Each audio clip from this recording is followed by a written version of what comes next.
आदरणीय मेरे प्रिय दोस्तों और भक्तों, अपने वनवास काल के दौरान प्रभु राम जब चित्रकूट की पर्णकुटी में थे, तब भरत शत्रुघ्न गुरु वशिष्ठ जी के साथ और तीनों माताओं के साथ अपनी सहयोगियों को लेकर प्रभु राम के पास जंगल में आए और उनको वापस ले जाने के लिए बहुत ही कोशिश की। लेकिन दोस्तों, श्री वशिष्ठ को प्रभु राम ने समझाया कि राज्य स्वीकार करने से पहले उन्होंने रावण वध और राक्षसों का संहार करना है।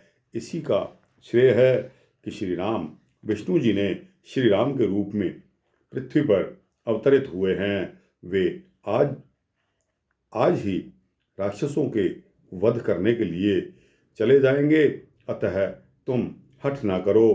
तब श्री राम को साक्षात नारायण जानकर भरत जी श्री राम से कहने लगे कि हे राम, राज कार्य करने के लिए आप अपनी पादुका मुझे दे दें, मैं उन्हीं की सेवा करूँगा। हे राजेंद्र, मैं जटा धारण करके तथा वल्कल वस्त्र पहनकर अयोध्या में नगर से बाहर 14 वर्ष तक निवास करूँगा और आपकी प्रतीक्षा करूँगा। किंतु यदि आप 14 वर्ष पूर्ण होने पर निश्चित समय पर वापस नहीं आएंगे, तो मैं 14वें वर्ष की समाप्ति के दिन सूर्यास्त के समय अग्नि में प्रविष्ट हो जाऊंगा।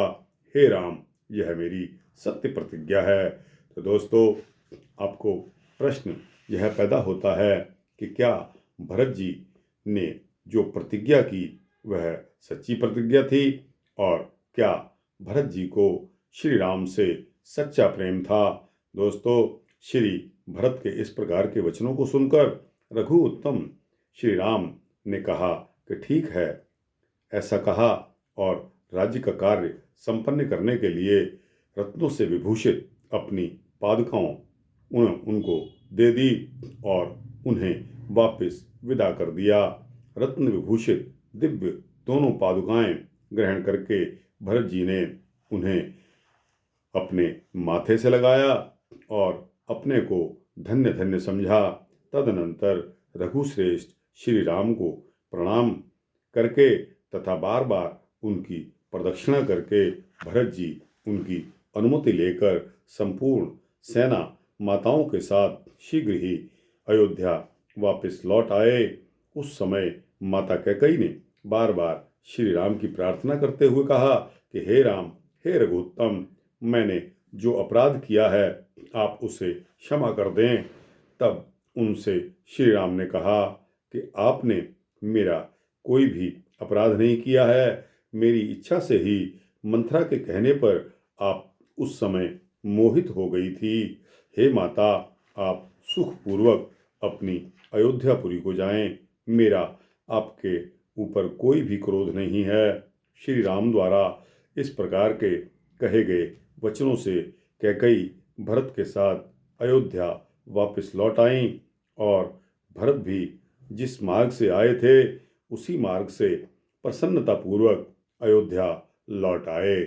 तो दोस्तों, यह अयोध्या से जाने का, प्रभु राम को वापस लाने का प्रयास था।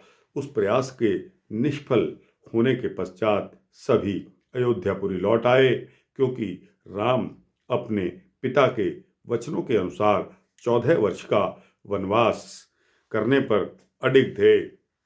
और इन 14 वर्षों में महंतों, साधुओं और देवताओं के द्वारा दिया गया जो कार्य था वह कार्य था राक्षसों का वध, और खासकर रावण का वध, जिसको कोई भी नहीं मार सकता था।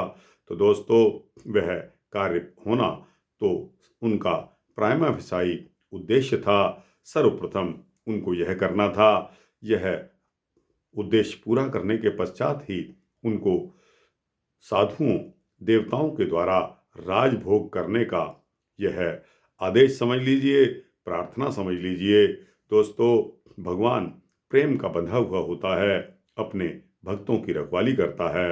अपने भक्तों के लिए आप 10 कदम चलेंगे तो भगवान 100 कदम चलने के लिए तैयार है दोस्तों, लेकिन उसका बन के तो देखिए। तो दोस्तों, यह वृत्तांत आपको कैसा लगा? अच्छा लगा हो तो इसको लाइक और शेयर करते हुए अपने दोस्तों, भक्तों, जिज्ञासुओं को पहुंचाइए, और इस चैनल को सब्सक्राइब कर देंगे तो आपको इसी तरह के सूक्ष्म भक्ति वृत्तांत मिलते रहेंगे। जय श्री सीता रामचंद्र भगवान की जय।